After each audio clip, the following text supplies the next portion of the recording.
क्या अमेरिका एक बार फिर ईरान पर हमला करने की तैयारी में है? ये सवाल इसलिए क्योंकि ट्रंप ने समंदर के अपने सबसे खतरनाक सूरमा को ईरान भेज दिया है, जिसके बाद खबर यह है कि खलीफा यानी आयतुल्लाह खामेनेई एक बार फिर बंकर में छिप गए हैं। 7 महीने पहले जब खामेनेई बंकर में गए थे तो अमेरिका ने ईरान के परमाणु ठिकानों पर हमला किया था। अब जब खामेनेई फिर बंकर में हैं, तो क्या अमेरिका फिर से ईरान को निशाना बनाएगा?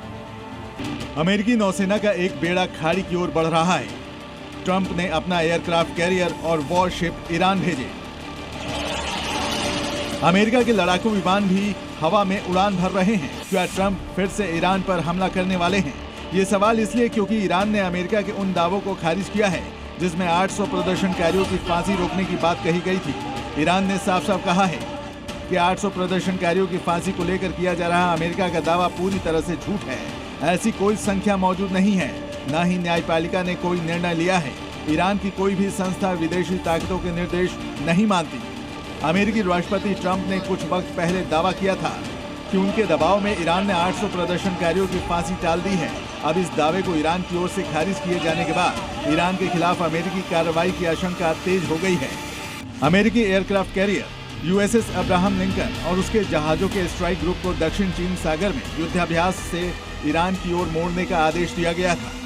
अब ये बेड़ा ईरान के करीब पहुंच चुका है। अमेरिका के जंगी बेड़े का ईरान के करीब पहुंचने का मतलब है कि कुछ बड़ा होने वाला है। अमेरिकी aircraft carrier USS Abraham Lincoln के साथ पूरा जंगी बेड़ा चलता है। इसे अमेरिका के दुश्मनों का काल माना जाता है। USS लिंकन अमेरिका के कैरियर स्ट्राइक ग्रुप 3 का हिस्सा है। इस ग्रुप में 3 से 4 गाइडेड मिसाइल डिस्ट्रॉयर्स होते हैं जो एयर डिफेंस, एंटी सबमरीन और लैंड अटैक ऑपरेशन कर सकते हैं। इस ग्रुप में एक क्रूजर भी शामिल रहता है जो ऑपरेशंस के दौरान कमांड और कंट्रोल का काम करता है। इस ग्रुप में 1 से 2 न्यूक्लियर अटैक सबमरीन तैनात रहती है जो दुश्मन के जहाजों और पनडुब्बियों को ट्रैक करने के साथ साथ टॉम हॉक मिसाइलें दाग सकती है।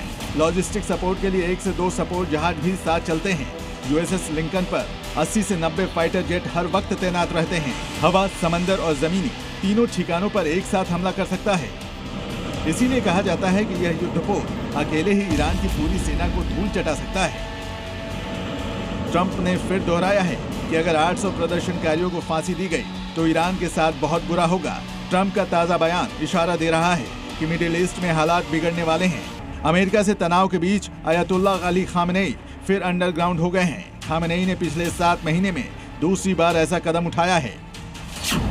इससे पहले खामेनेई जून में बंकर में दुबके थे। वो 21 दिनों तक यहाँ जमीन के अंदर रहे थे। उस दौरान अमेरिका ने ईरान के परमाणु ठिकानों पर अटैक किया था। अब जबकि एक बार फिर खामेनेई बंकर में गए हैं तो कयास लग रहे हैं कि ईरान पर ट्रंप फिर बड़ा हमला कर सकते हैं।